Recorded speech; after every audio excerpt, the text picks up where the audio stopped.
Hey guys, welcome back with me again in this channel. So on today's tutorial, I'm going to show you how you can easily remove credit or debit card from TikTok.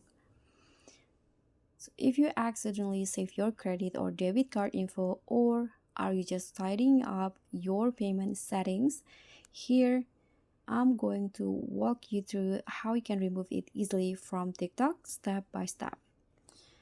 So you can just open your TikTok applications and then head into your profile. And then here you can click on the three lines at the top. Go to the settings and privacy.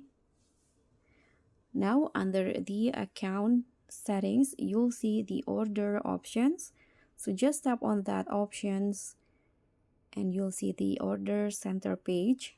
Now you can just swipe until you find the payment methods options.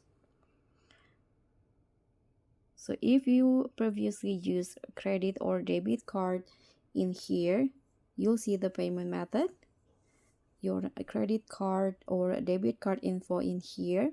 And to remove that, you can just click on the payment method. Let's say this one is credit card. You can click on that, and once you click that, there will be these options: delete payment method.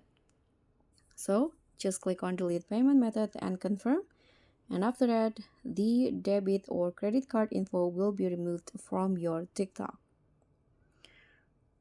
So that's pretty much all. Thank you so much for watching. Don't forget to like, comment, and subscribe. Also click on the thanks. I'll see you all in the next tutorial.